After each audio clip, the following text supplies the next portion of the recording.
আমার জেমস মরতে পারে না, ও ঠিক ফিরে আসবে। তুমি তুমি তুমি তো অ্যাক্সিডেন্টে মারা গেছো। অ্যাক্সিডেন্ট নয়, খুন।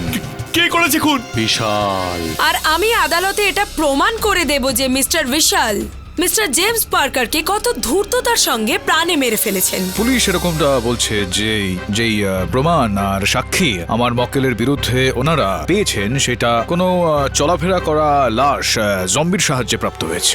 এই আদালত এই ব্যাপারটা বোঝে যে কোনো লাশই হাঁটা চলা করতে পারে না। জজ সাহেব ও বলেছিল ও যদি ন্যায় বিচার না পায় তাহলে আমাদের মেরে ফেলবে। জজ সাহেব, জজ সাহেব আমার কথা বিশ্বাস করুন জজ সাহেব।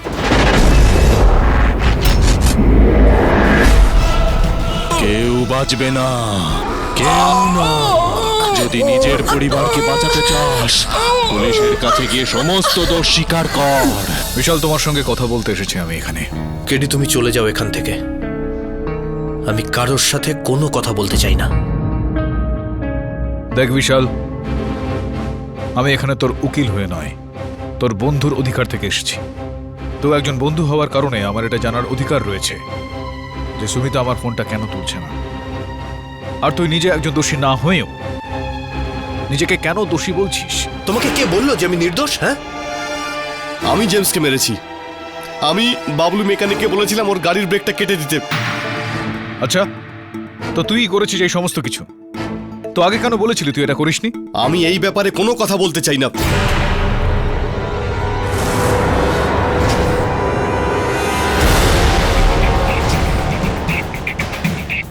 দেখ বিশাল, সত্যিটা কি এটা তোকে বলতেই হবে। আর তুই কি কারণে ভয় পাচ্ছিস? আমার মনে হয় তুই কারোর চাপে পড়েই মিথ্যা কথাগুলো বলছিস। কি বিষয় এখানে বলা ভাই? কি করবে তুমি সত্যিটা জেনে? হ্যাঁ, আমি সবার সামনে এই কথাটা স্বীকার করেছি যে আমি জেমসকে মেরেছি। আর 4 দিন পরে আদালতেও এই কথাটাই আমি বলবো। বিশাল, আমি এখনো বলছি, সত্যিটা কি সেটা বলে দে আমাকে। কেডি প্লিজ, তুমি আমার সমস্যা আর বাড়িও না। যদি তুমি সত্যি আমাকে সাহায্য করতে চাও তো প্লিজ এখান থেকে চলে যাও।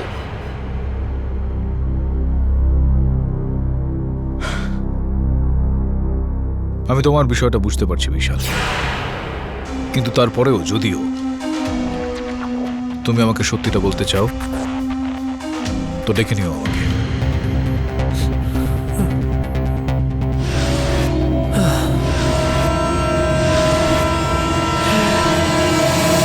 স্যার, আপনার সন্দেহটাই সত্যি।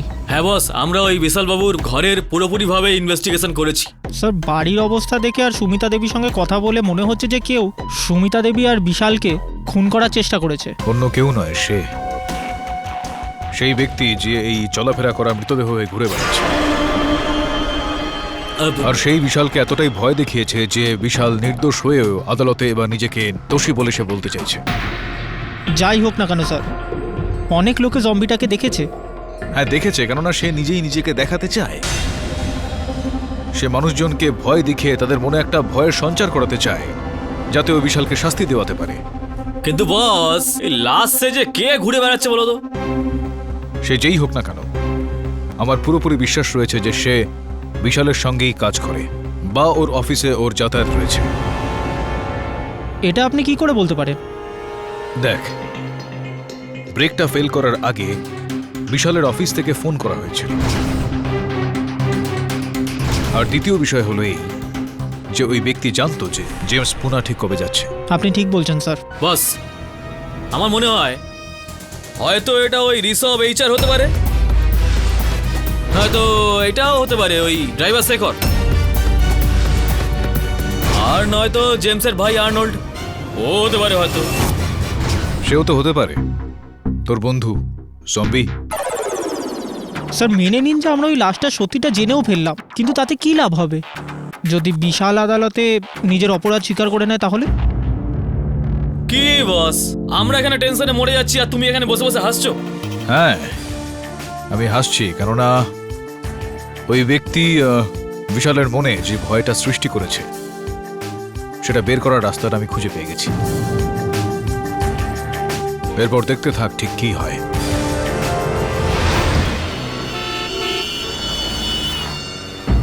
গোপন সূত্রে আমরা জানতে পেরেছি শহরে এক চলন্ত লাশের কথা, যে বিশাল সিং এর কেসের সঙ্গে জড়িত সমস্ত মানুষের মনে ভয়ের সৃষ্টি করে চলেছে। তার আসল মুখোশ খুলে গেছে।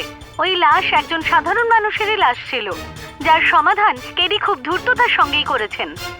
এই জম্বি ধরা পড়ার ফলে কেসের একটা নতুন দিক খুলে যেতে পারে। এরপরের ঘটনা আমাদের সংবাদদাতা মনীষের কাছ থেকে পাবো, যে এখন কেডির অফিসের বাইরে আছে। মনীষ, কেডির সঙ্গে কি এ বিষয়ে তোমার কোনো কথা হয়েছে? সাধনা, তোমাকে বলে রাখি যে এখনো পর্যন্ত আমাদের কেডির সঙ্গে কোনো কথা হয়নি, কিন্তু উনি যে কোনো মুহূর্তে বাইরে আসতে পারেন আর জম্বির ব্যাপারে আলোকপাত করতে পারেন। ওই তো কেডি স্যার এসে গেছেন। Sir sir sir sir sir sir, zombie কে? ওকে কোথায় রাখা হয়েছে? ও এসব কেন করছে স্যার?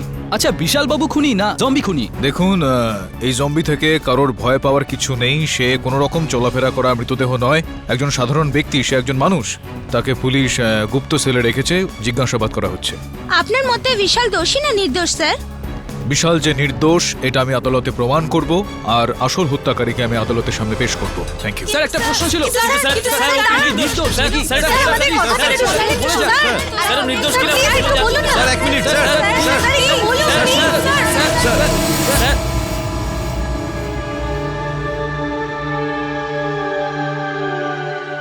আরে কি মাথা নিচু করে বসে আছো? এখন তো খুশি হয়ে যাও, কেডি পাঠক ওই জীবন্ত লাশটাকে ধরে নিয়েছে। কি? হ্যাঁ, সব জায়গায় শুধু এটাই এখন খবর। কেডি পাঠক নিজের মুখে বলেছে যে বিশাল পুরোপুরি নির্দোষ। ও পরের শুনানিতে এটা প্রমাণ করে ছাড়বে।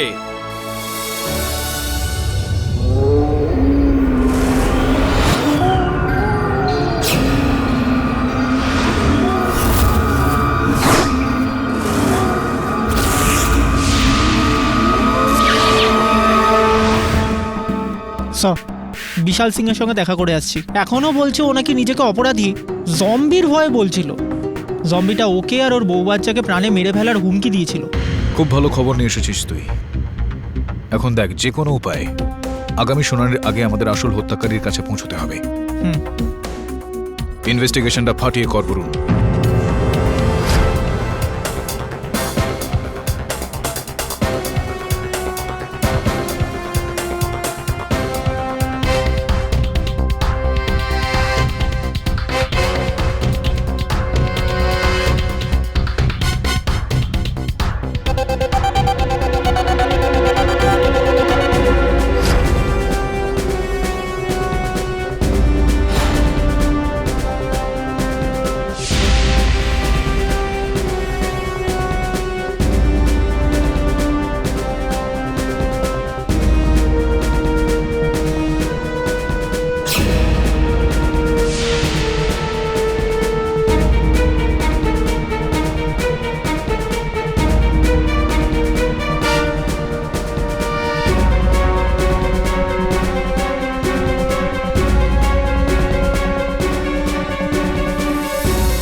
মিস্টার জেমসের হত্যাকাণ্ডের কেসের ব্যাপারে শুনানি শুরু করা হোক। ইওর অনার, এই কেসটাকে এখন আর এগিয়ে নিয়ে যাওয়ার কোনো দরকারই নেই, কেননা পুরো গল্পটা এখন জলের মতো পরিষ্কার।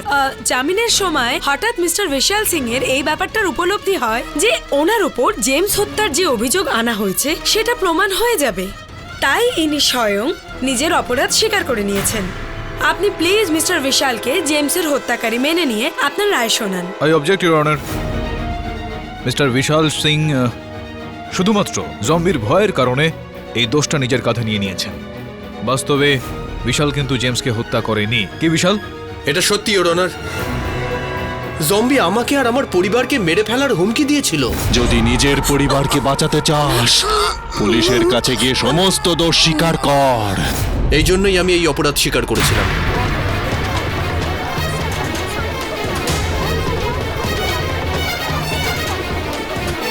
Order order, silence in the court please. আচ্ছা মিস্টার বিশাল, আপনি কি বলবেন যে আপনার এই ভয় সেটা হঠাৎ কি করে চলে গেল? কারণ আমি এটা জানতে পেরে গেছি যে জম্বি ধরা পড়ে গেছে। এখন আর আমার কোনো ভয় নেই। আমাদের মধ্যে একথা তো কেউ জানে না। আমি জেলে থাকার সময় জানতে পেরেছি জম্বি ধরা পড়েছে। কেডি পাঠক ওই জীবন্ত লাশটাকে ধরে নিয়েছে। কি? হ্যাঁ, সব জায়গায় শুধু এটাই এখন খবর। আর একজন হাবিলদার আমাকে খবরের কাগজেও দেখিয়েছে। ও আই সি। তাহলে কোন জেলে আছে এই জম্বি? আমি কি জানি? তাহলে কি আপনি জানেন মিস্টার পাঠক? আমি এই বিষয়টা নিয়ে কিচ্ছু বলতে চাই না। মিস্টার কেডি পাঠক, আপনাকে এই কথার জবাব দিতেই হবে, কারণ এই ঘটনাটা তো আমিও জানি যে আপনি টিভিতে জম্বির ধরা পড়বার খবরটা দিয়েছিলেন। যদি জম্বি সত্যি ধরা পড়ে থাকে তাহলে আপনি তাকে আদালতে পেশ করুন, অথবা আপনার এই মিথ্যে বলার কোনো বিশেষ কারণ আদালতকে বলুন। ক্ষমা চেয়ে নিচ্ছি অনার, আমার জম্বির এই ধরা পড়ে যাওয়ার এই মিথ্যা খবরটা ছড়াতে হয়েছিল।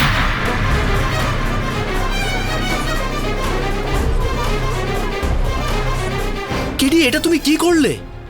দেখো বিশাল, আমি যদি এরকমটা না করতাম তাহলে তুমি তোমার এই দোষটা মেনে নিতে, আর আমি থাকতে কোনো দোষী কিন্তু শাস্তি পেতে পারে না। ওই লাশটা আমার পরিবার, আমার বাচ্চাদের। জজ সাহেব, জজ সাহেব, আমি জেমসকে মেরেছি। জজ সাহেব, আপনি প্লিজ আমাকে শাস্তি দিন। ইয়নার, এইমাত্র কিছুক্ষণ আগে বিশাল সিং এই কোর্টে তার বয়ানে বলেছেন যে তিনি এই দোষারোপটা নিজের কাঁধে নিয়েছেন শুধুমাত্র জম্বির ভয়ের কারণে। তো তাহলে কি এটার উপর ভিত্তি করে আমরা একজন দোষীকে শাস্তি দিতে পারি?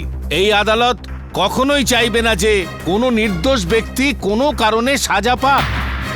ধন্যবাদ ইউর অনার। ইয়নার, এই কেসটাতে এমন একটা মোড় এসেছে যেটা আমাদেরকে সোজা হত্যাকারীর দরজা পর্যন্ত টেনে নিয়ে যাবে। ইয়নার, কেউ জানতো না যে কয়েক বছর আগে জেমস আর রিটার বিয়েও হয়েছিল, আর রিটা এই মুহূর্তে আদালতে উপস্থিত রয়েছেন।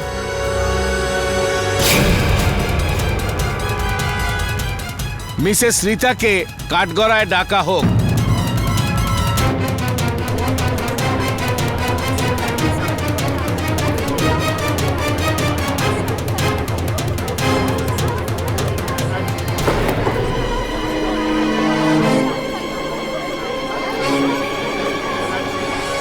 যা কিছু জিজ্ঞেস করার তাড়াতাড়ি জিজ্ঞেস করুন, আমাকে অন্য কোথাও যেতে হবে। জেল যাওয়ার খুব তাড়াহুড়ো দেখছি আপনার। হোয়াট? না, এই আপনার শরীর ভালো আছে তো? আপনাকে একটু অন্যরকম দেখতে লাগছে। হ্যাঁ, ওই মাঝে মাঝে আমার মাথাটা ঘুরে যায়। জিজ্ঞেস করুন যা জানার আছে। এটা বলুন যে কত বছর আগে জেমসের সঙ্গে আপনার বিয়ে হয়েছিল? এই প্রায় ঠিক মতো মনে নেই, 10-12 বছর আগে। হ্যাঁ, মানে আপনার ম্যারেজ সার্টিফিকেট যেটা আমাদের কাছে রয়েছে সেটা অনুযায়ী 11 বছর আগে। এটা বলুন যে কত বছর ধরে আপনি আর জেমস আলাদা আলাদা থাকতেন? কি স্টুপিড প্রশ্ন এটা। ইওর অনার, মনে হয় মিস্টার পাঠকের কাছে প্রমাণ করার মতো কিছু নেই, তাই উনি এই সমস্ত সাক্ষীদের নিয়ে এসে কোর্টের সময় নষ্ট করছেন। ইওর অনার, যাকে হত্যা করা হয়েছে তার স্ত্রীকে প্রশ্ন করব না তো কাকে প্রশ্ন করব? Objection overruled. হ্যাঁ বলুন, কত বছর ধরে আপনি আর জেমস আলাদা আলাদা থাকতেন? 5 বছর ধরে আমরা আলাদা রয়েছি। 5 বছর ধরে আপনি আপনার স্বামীর থেকে আলাদা থাকছেন, তো এখনো পর্যন্ত আপনাদের ডিভোর্স হয়নি, বিবাহ বিচ্ছেদ হয়নি? হয়নি, হওয়ার কথা ছিল। না না না, ভগবান করুক যাতে এরকমটা কারোর সঙ্গে না হয়। ওই বিয়ের আগে জেমস ওর মায়ের সঙ্গে থাকতো, আর বিয়ের পর আপনারা দুজন আলাদা থাকতে চলে গেলেন, মায়ের সঙ্গে থাকতেন না। এটা কেন? এরকমটা কেন? কারণ আমাদের বিয়ে জেমসের মায়ের মতের বিরুদ্ধে হয়েছিল, সেই জন্য। চলুন এটা বলুন যে কি কারণ ছিল আপনাদের দুজনের আলাদা হয়ে যাওয়ার? জেমস 1 নম্বরের বদমেজাজি লোক ছিল। ফ্যামিলি কি হয়ে থাকে এটা তো জানাই ছিল না, শুধু সারা দিন মদ খাওয়া আর আমার গায়ে হাত তোলা। ক্ষমা করবেন, এটা শোনা যায় যে আপনার মদ্যপান করার বাজে অভ্যাস ছিল, সেই কারণে আপনারা আলাদা হয়ে গিয়েছিলেন। How dare you to say that? কে বলেছে আপনাকে? আরে শান্ত হয়ে যান রীতা দেবী। আপনি আমার উপরে মিথ্যে অভিযোগ করছেন। আরে শান্ত হয়ে যান রীতা দেবী। যদি এরপর আপনি আর একবার এই ধরনের কথা বলেন না তো। আমি বললাম না, শান্ত হয়ে যান আপনি। এত তীব্র রাগ আর এত পরিমাণে মদ্যপান করা কিন্তু শরীরের পক্ষে খুব খারাপ। ইওর অনার, আমার কাছে রীতা দেবীর একটা মেডিকেল রিপোর্ট রয়েছে যেটা অনুযায়ী ইনি অত্যধিক মাত্রায় মদ্যপান করতেন। একবার নয়, দুবার ওনাকে রিহ্যাবিলিটেশন সেন্টারে পাঠানো হয়েছিল। মদ্যপান ছাড়ান এই সংস্থায় রাখা হয়েছিল ওনাকে, কিন্তু তা সত্ত্বেও ওনার মদ্যপান ছাড়ানো যায়নি।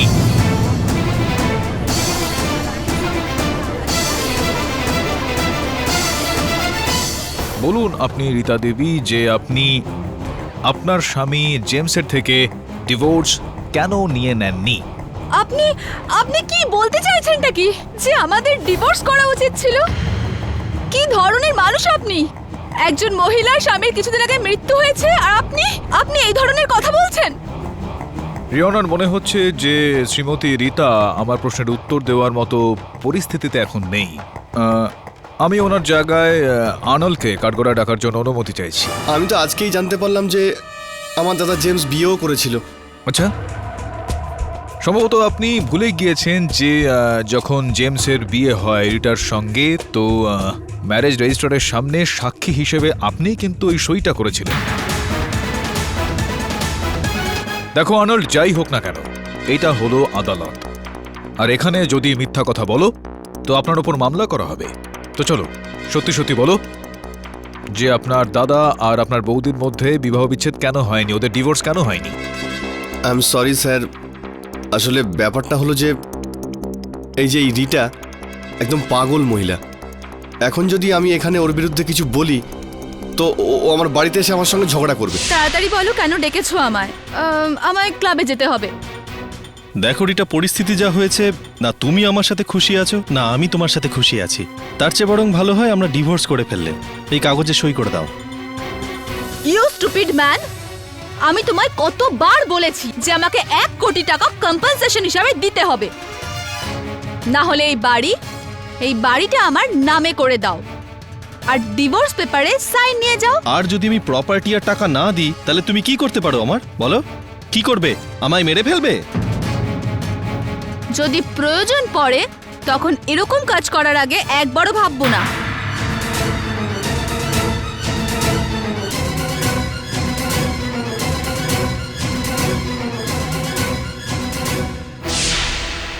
টাকা পয়সার ব্যাপারে এই মহিলা খুবই লোভী। যদি আমার দাদা অ্যাক্সিডেন্টে না মারা যেত তাহলে ওর টেনশনে নিশ্চয়ই মারা যেত। This is all rubbish.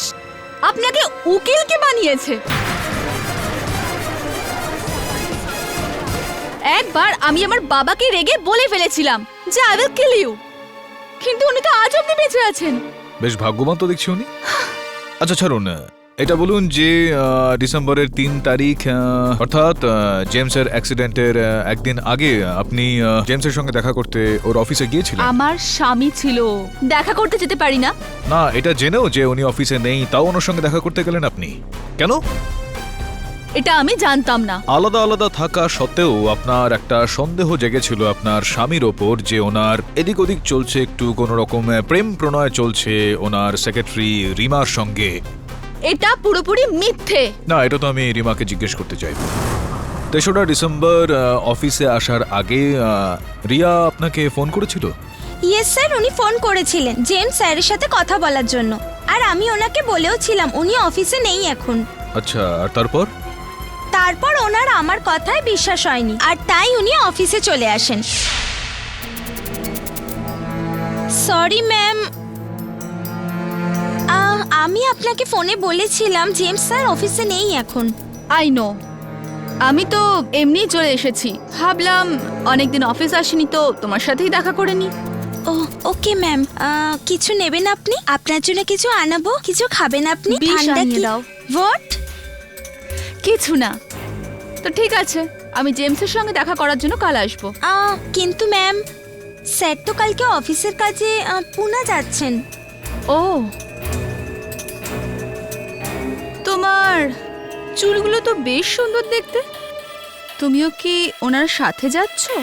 Well, sir তো আমাকে এ বিষয়ে এখনো কিছু বলেননি। রাতের বেলা বলে দেবে হয়তো। কি? কিছু না। আর ওই দিন আমার রিটা ম্যামের ব্যবহার ঠিক ভালো লাগলো না।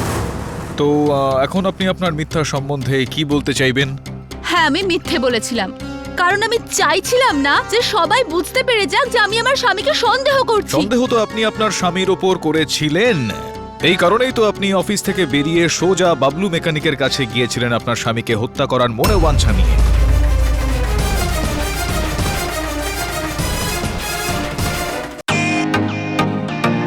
ওয়েলকাম টু বিটেন world. How may assist you? নতুন ফ্ল্যাটের জন্য একটা স্ট্যান্ড ফ্যান আর কুলার নেব। এই পচা গরম থেকে একটু স্বস্তি চাই। বাজার চলতে সব ব্র্যান্ড আর ভরসাযোগ্য নয়।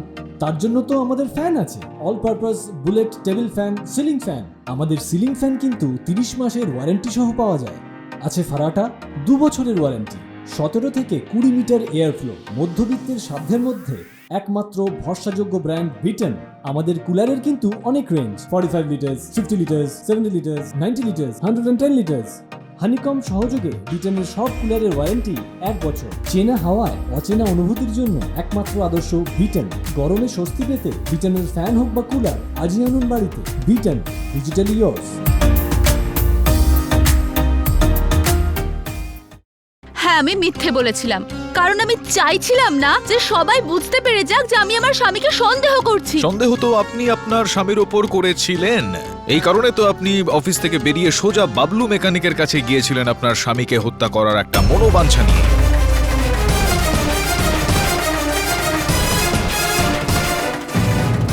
মিথ্যে, এটা পুরোপুরি মিথ্যে। দেখুন, আমার সাথে বাড়াবাড়ি করবেন না, না হলে কি করবেন আপনি? আমার গাড়ির ব্রেকটা ফেল করিয়ে দেবেন নাকি? ইওর অনার, মিস্টার পাঠক অকারণে রীতা দেবীকে দোষ দিচ্ছেন। চাপ দিচ্ছি আমি, ইওর অনার। এবার যদি আপনি অনুমতি দেন তো বাবলু মেকানিককে ডেকেও আমি একটু চাপ দেব। সোজাসুজি আমি তোমাকে জিজ্ঞেস করছি বাবলু ভাই, যে ডিসেম্বরের 3 তারিখ কি রিটা তোমার কাছে এসেছিলেন? হ্যাঁ সাহেব, ম্যাডাম এসেছিল। উনি আপনাকে জেমসের গাড়ির ব্রেক ফেল করানোর জন্য বলেছিলেন? না সাহেব, এরকম কোনো কথা হয়নি। শুধু উনি ওনার গাড়ি ঠিক করার জন্য এসেছিলেন। মিথ্যা কথা কেন বলছো? আচ্ছা, তুমি যদি না বলতে চাও তাহলে আমি বলে দিচ্ছি ঠিক কি হয়েছিল। ইওর অনার, হয়েছিল অনেকটা এরকম। বাবলু, কাল জেমস সাহেবের কোম্পানির গাড়ি এখানে আসবে, আর তোমাকে ওনার গাড়ির এমন ভাবে ব্রেক ফেল করাতে হবে যাতে 30-40 কিলোমিটারের পরেই সেটা কাজ করা বন্ধ করে দেয়। আপনার কাজ হয়ে যাবে ম্যাডাম। এটা স্পষ্ট যে ইওর অনার, রিটা হচ্ছে হত্যাকারী।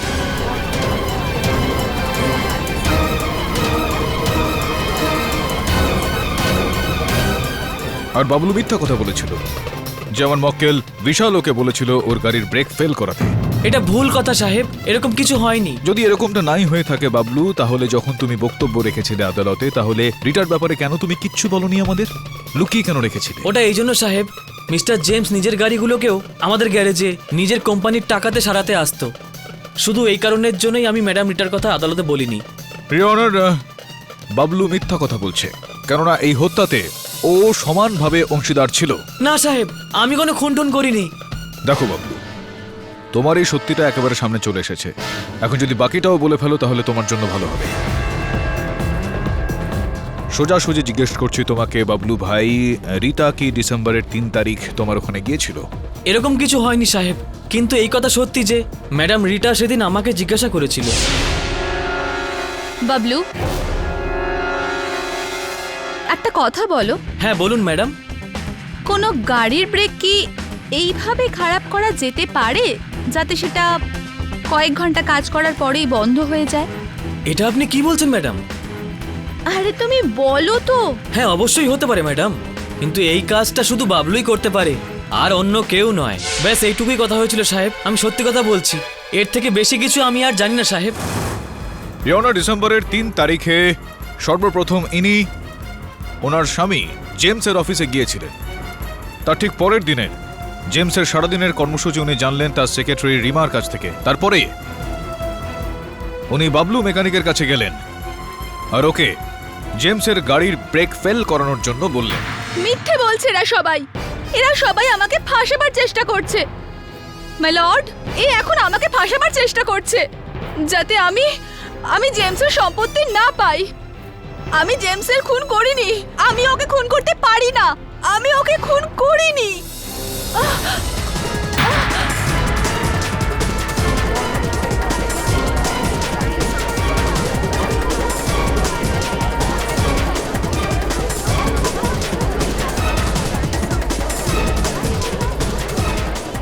ইওর অনার, অ্যাম্বুলেন্স ডাকার জন্য অর্ডার দেওয়া হোক। তাড়াতাড়ি অ্যাম্বুলেন্স ডাকা হোক। আদালতের বাকি অধ্যায় আগামী শুনানির দিন শোনা হবে। ততক্ষণের জন্য আদালত মুলতুবি করা হলো। The court is adjourn.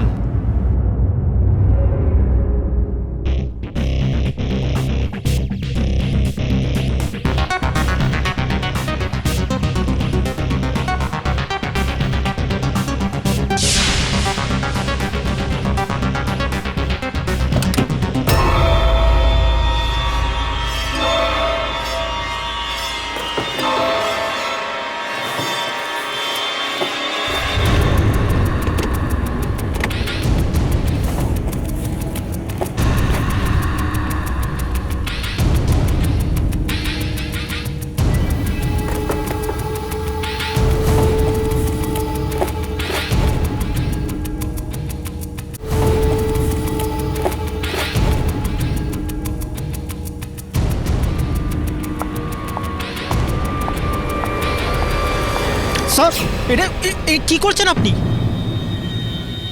Varun, এত রাত্রে তুই অফিসে কি করছিস এখনো? স্যার আপনি আমাকে যে কাজটা দিয়েছিলেন ওটা করে এলাম। স্যার আমি লুকিয়ে রীতা দেবীর বাড়িতে ইনভেস্টিগেশন করে এলাম আর খুবই অদ্ভুত একটা জিনিস জানতে পারলাম।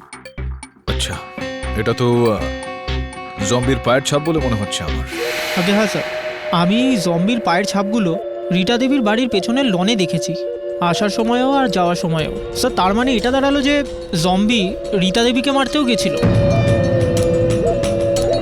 জম্বির পায়ের ছাপ ওখানে পাওয়া যাওয়া, সেটা অর্থ অন্য কিছু হচ্ছে। বরুণ, বরুণ,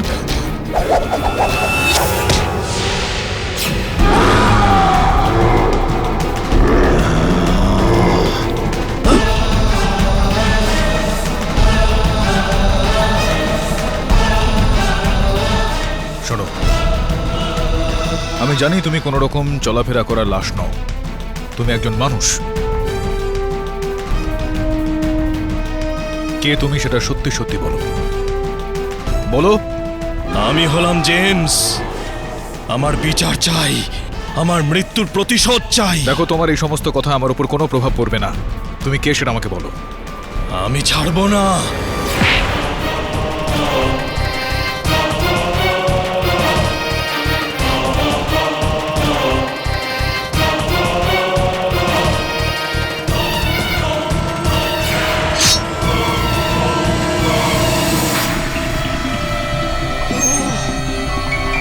বরুণ, কেডি স্যার, তুই ঠিক আছিস তো? হ্যাঁ স্যার। তুই চিন্তা করিস না বরুণ, যেই হোক না কেন বেঁচে ফিরতে পারবে না।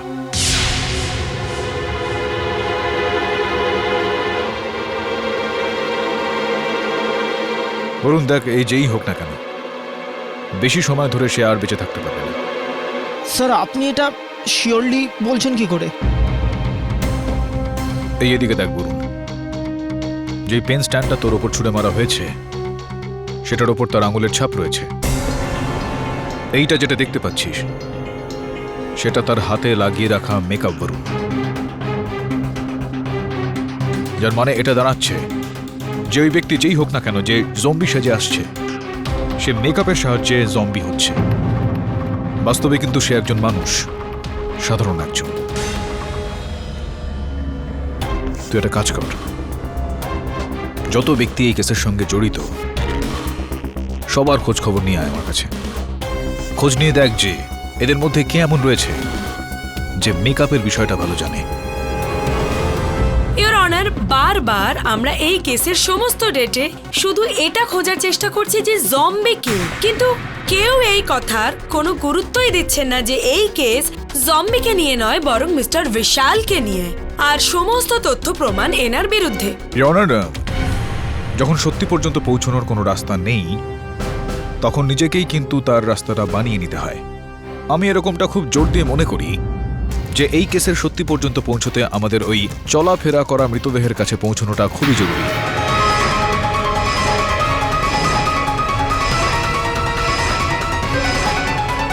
এই কেসের পরবর্তী শুনানি শুরু করা হোক। ইওর অনার, আমি রীতা দেবীকে আরো একবার কাঠগড়ায় ডাকার জন্য অনুমতি চাইছি। অনুমতি দিলাম। তো এখন আপনার শরীর কেমন আছে রীতা দেবী? আগের থেকে ঠিক আছে, কিন্তু যদি আপনি ভুলভাল প্রশ্ন করেন তাহলে আবার খারাপ হয়ে যাবে। চলুন, আজকে আপনাকে আর কোনো অহেতুক প্রশ্ন নয়, আমি খুব সোজা সাপটা প্রশ্ন করছি। বলুন যে 7 বছর আগে আপনি ঠিক কিসের ব্যবসা করতেন? ফিল্মি জগতে আপনি মেকআপ আর্টিস্টের কার্য করতেন, এটা কি সত্যি কথা? হ্যাঁ, 7 বছর আগে। তো প্রথম শুনানিতে আপনি আমাদেরকে এই বিষয়টা বলেননি কেন? না বলিনি, কারণ আপনি আগে জিজ্ঞেস করেননি। চলুন এবার জিজ্ঞেস করছি আপনার ওই পুরস্কারের সম্বন্ধে। শুনেছি যে আপনাকে বেশ কিছু পুরস্কারে সম্মানিত করা হয়েছিল, তো ঠিক কী ধরনের পুরস্কার পেয়েছিলেন আপনি? বেস্ট মেকআপ আর্টিস্টের। বেস্ট মেকআপ আর্টিস্টের নাকি বেস্ট হরর মেকআপ আর্টিস্টের? ইওর অনার, এই প্রশ্নের এই কেসের সঙ্গে কোনো সম্পর্ক নেই। মানে মিসেস রিটার ব্যবসা কিসের, উনি কি অ্যাওয়ার্ড পেয়েছেন? অনার, সম্ভবত অভিযোগ পক্ষের মহোদয়া বুঝতেই পারছেন না আমার এই প্রশ্নোত্তরের ঠিক দিকটা। এটা খুবই ভয় দেখানোর একটা কেস, যেখানে ভয় ভীতিটা এমন একটা জায়গা থেকে উৎপন্ন হচ্ছে যেখানে একটা চলাফেরা করা লাশ ঘুরে বেড়াচ্ছে অনার, সবার মনে, সবার হৃদয়ে ভয়ের উদ্রেক করার জন্য।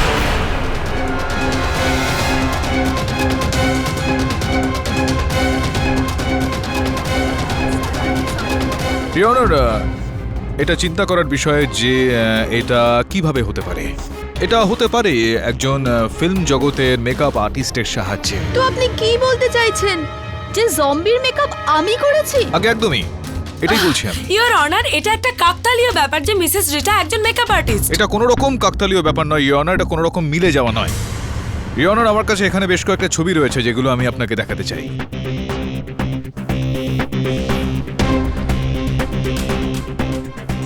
এই ছবিগুলোতে স্পষ্টভাবে দেখানো হয়েছে ইওর অনার যে ঠিক কিভাবে মেকআপ করে একজন সহজ সাধারণ মানুষকে জম্বিতে পরিণত করে ফেলা যায়, একজন চলাফেরা করা লাশে পরিণত করা যায়।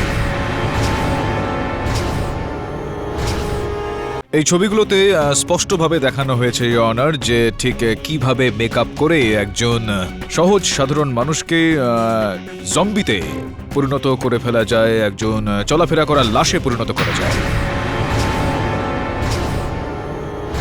আর এই ধরনের মেকআপ করার জন্য রীতা দেবী কিন্তু বেশ কিছু পুরস্কার প্রাপ্ত হয়েছে। কিন্তু এই কথার কি প্রমাণ আছে মিস্টার পাঠক যে এই মেকআপ মিসেস রিটাই করেছেন?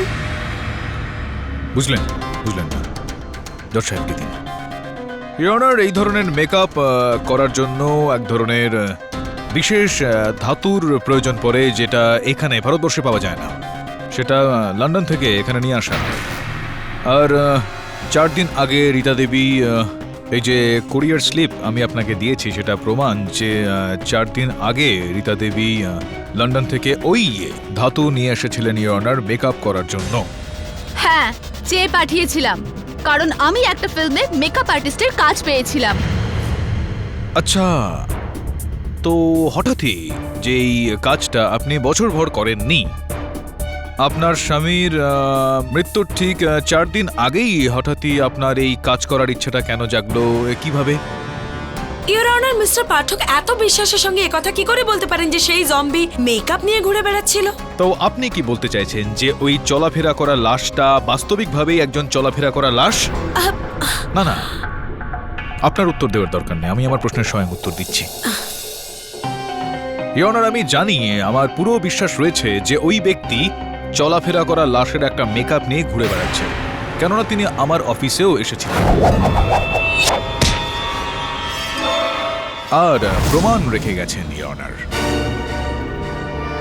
ইওর অনার, এই বিষয়টারও প্রমাণ রয়েছে আমার কাছে যে রীতা দেবী, যিনি এই ধরনের মেকআপ করার জন্য প্রশিক্ষণ প্রাপ্ত, তিনি ওই জম্বিকে মেকআপ করেছেন। আর এই বিষয়টা প্রমাণ করার জন্য আমি ওই জম্বিকে কাঠগড়ায় ডাকার জন্য অনুমতি চাইছি আপনার কাছ থেকে।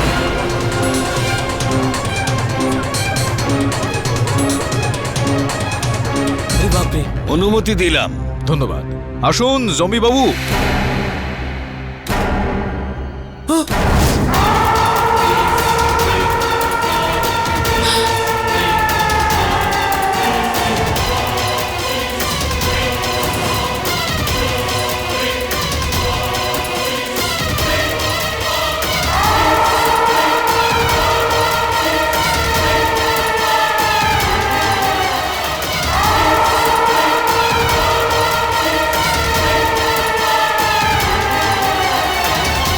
আসুন, এখানে আসুন, এই কাঠগড়ায়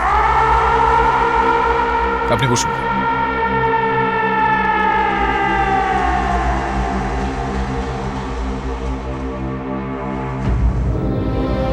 মুকেশ বাবু, আপনি কি সেই ব্যক্তি যিনি একজন চলাফেরা লাশ হিসেবে সেজে সবাইকে ভয় দেখাচ্ছেন? হ্যাঁ।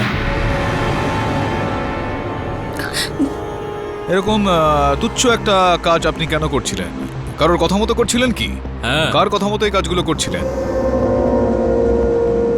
ওই যে বসে আছে রিটা ম্যাডাম। মিথ্যুক ঠকবাজ, তুই মিথ্যে বলছিস। আমি মিথ্যে কথা বলছি না জজ সাহেব, রিটা ম্যাডামই আমার মেকআপ করতো। হ্যাঁ উকিল সাহেব, এটা উনিই করেছেন।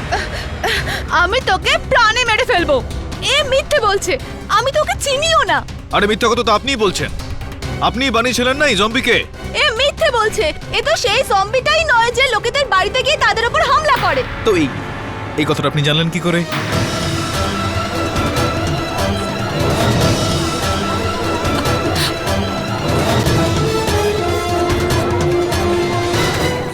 ইয়না, রীতা দেবীর বক্তব্য একদমই ঠিক। এটা সেই জম্বি নয় যেটা উনি বানিয়েছিলেন। ইনি হলেন আমার সহায়ক শ্রবণ। এবার এই বিষয়টাকে এগিয়ে নিয়ে যাওয়ার জন্য আমি ওনাকে অনুরোধ করবো যে উনি চলে যাক, আর ওনাকে অনুরোধ করবো যে উনি চলে আসুক। রীতা তোমার ওপর কখনোই ওই জম্বি ওই চলাফেরা করা লাশ আক্রমণ করেনি। তবু তুমি কি করে জানতে পারলে যে ও কি রকম দেখতে? তুমি কি করে জানতে পারলে যে ওই জম্বি এ নয় কোনো অন্য জম্বি? হ্যাঁ, আমি জম্বি বানিয়েছি, আমি জম্বির মেকআপও করেছি, কিন্তু আমি জেমসের খুন করিনি। জেমসকে হত্যা আপনিই করেছেন। যখন আপনি জানতে পারলেন যে আপনার রহস্যটা উন্মোচন হয়ে যাবে, সবাই জানতে পেরে যাবে যে আপনি হত্যাকারী, তখন আপনি ষড়যন্ত্রটা করলেন। আপনি সৃষ্টি করলেন একটা জম্বির, যাতে আপনার থেকে এই সন্দেহটা চলে যায় আর বেচারা বিশাল ফেঁসে যায়। না, এটা মিথ্যে। আমি শুধু জম্বি বানিয়েছি, কিন্তু জেমসের খুন আমি করিনি। আর জেমসের খুন কে করেছে সেটা আমি জানি না।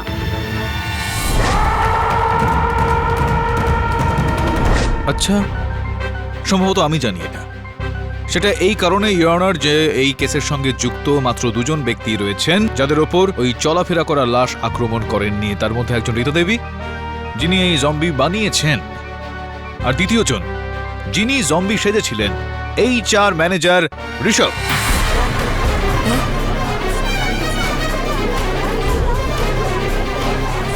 এসব মিথ্যে ইওর অনার। আপনার যা বলবার কাঠগড়াতে এসে বলুন। ইওর অনার, আমি জম্বি নই। জম্বি হলে তুমি, আর শুধুমাত্র জম্বি নয়, জেমসকে হত্যাকারীও তুমি। ইয়নার, যখন জম্বি আমার উপর আক্রমণ করতে আমার অফিসে এসেছিল, তখন আমি সেই সময় আমি একটা চাকু দিয়ে ওর বাঁ হাতে একটা আঘাত করে দিয়েছিলাম। আমি এখন চাইবো যে আমাদের এই HR ম্যানেজার ঋষভ বাবু নিজের বাঁ হাতটা আমাদের সবাইকে দেখান, দেখা যাক তার মধ্যে আঘাত আছে কিনা।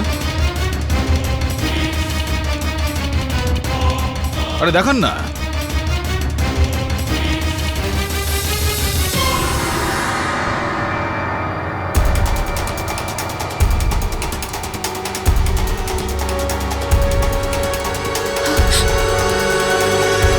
ইওর অনার, এখানে তো কোনো ক্ষতচিহ্ন নেই।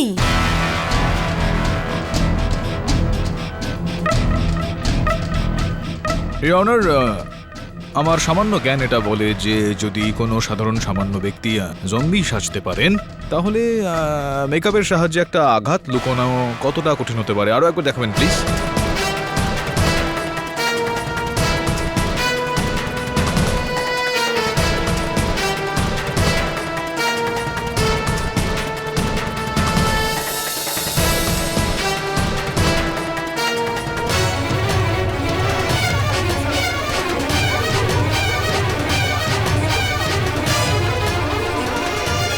Order, order, silence in the court please.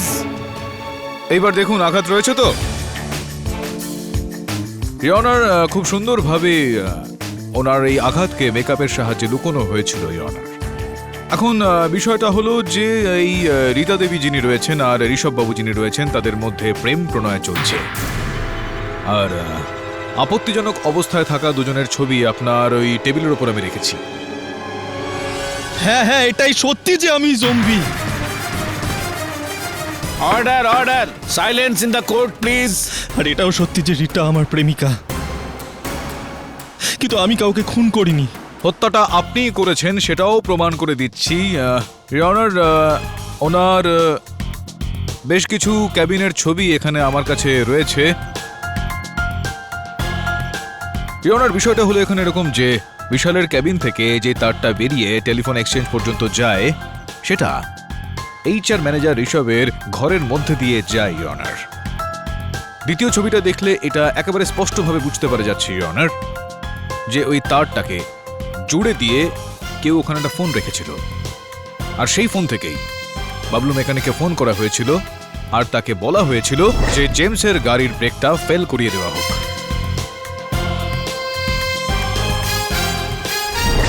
আর এটা স্পষ্ট হয়ে গেল ইওর অনার যে ওই ফোনটা ওনার ক্যাবিন থেকে করা হয়েছিল, আর এই ফোনটা উনিই করেছিলেন।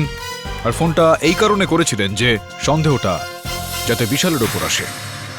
এখন দাদা দেখুন, এই গল্পটা তো এখানে শেষ হয়ে গিয়েছে, তো কেন করেছেন এটা যদি আপনি নিজেই নিজের মুখে বলেন তো খুবই ভালো হয় আর কি।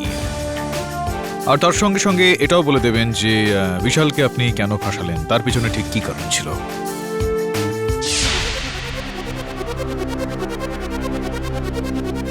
আমি জেমসকে শাসাতে শাসাতে হাঁপিয়ে গিয়েছি, কিন্তু প্রপার্টি আমার নামে করার জন্য প্রস্তুতি নয়। কিন্তু রিটা, যদি আমাদের দুজনকে বিয়ে করতে হয় তাহলে সবার আগে জেমসের সমস্ত জমি জমার প্রপার্টি আমাদের হাতাতেই হবে। কিন্তু আমরা লড়াই করে তোর প্রপার্টি হাতাতে পারবো না, না? কিন্তু যদি জেমস এই দুনিয়াতে নাই থাকে তাহলে অটোমেটিক্যালি ওর সমস্ত জমি জমার প্রপার্টি তোমার নামেই তো হয়ে যাবে ডার্লিং, তাই না? বিশালকে ফাঁসানোর পেছনে অনেকগুলো কারণ ছিল। একটা তো এটাই যে আমার ভয় ছিল আমি ধরা পড়ে যাব। আরেকটা কারণ হলো বিশাল আমার আসল রহস্যটা জেনে গেছিল। এসব কি ঋষভ? তুমি নিজের কোম্পানির সিক্রেটস অন্য কোম্পানিকে বিক্রি করছো? রিল্যাক্স বিশাল, রিল্যাক্স, বসে পড়ো। এত সিরিয়াস হচ্ছ কেন বলো তো? কোনো বড় ব্যাপার না, ছোটখাটো ব্যাপার। কি পাচ্ছ বলো তো এত সতীগিরি দেখিয়ে? হ্যাঁ, সি ইয়োরসেলফ ম্যান, তুমি কত ইন্টেলিজেন্ট, কিন্তু তা সত্ত্বেও জেমসের আন্ডারে কাজ করছো। ভেবে দেখেছো? জেমস আর আমার মধ্যে যাই হোক না কেন সেটা আমাদের নিজেদের ব্যাপার, কিন্তু তার মানে এই নয় যে আমি যে থালায় খাবো সেই থালায় ফুটো করবো। আর এইসব ফালতু কথা বন্ধ করো তো, ছেলে মানুষই করো না, বসো। কাজের কথা হোক, বলো তুমি কত নেবে? কমিশন ছাড়, আগে তোর ডাইমেনশন বদলা। আর যদি আমি জানতে পারি তুই এরকম কাজ আবার করেছিস তাহলে সব ইনফরমেশন আমি বসকে দিয়ে দেবো, বুঝলি? এটা একটু বেশি বাড়াবাড়ি হয়ে গেল না? বিশাল আমার সমস্ত উপরি ইনকাম বন্ধ করে দিয়েছিল, তাই আমি এক তীরে দুটো শিকার করি।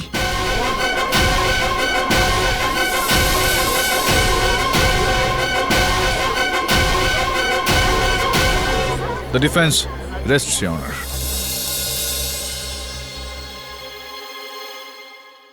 সমস্ত সাক্ষীদের সাক্ষ্য এবং প্রমাণের ওপর ভিত্তি করে এই আদালত এই সিদ্ধান্তে পৌঁছেছে যে মিসেস রিতা আর মিস্টার ঋষভ জেমস পার্কারের মৃত্যুর জন্য দায়ী। এই দুজন একসঙ্গে শুধু জেমস পার্কারকে হত্যাই করেনি, এমনকি জম্বির মাধ্যমে এই শহরে ভয় এবং আতঙ্ক ছড়ানোর চেষ্টা করেছে। সেই কারণে এই আদালত ভারতীয় দণ্ডবিধির ৩০২ ধারায় এই দুজনকে যাবজ্জীবন কারাদণ্ড দিচ্ছে, আর মিস্টার বিশাল সিংকে সমস্ত অভিযোগ থেকে মুক্তি দেওয়া হচ্ছে।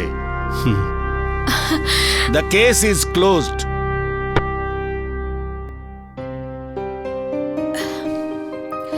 Congratulations once again.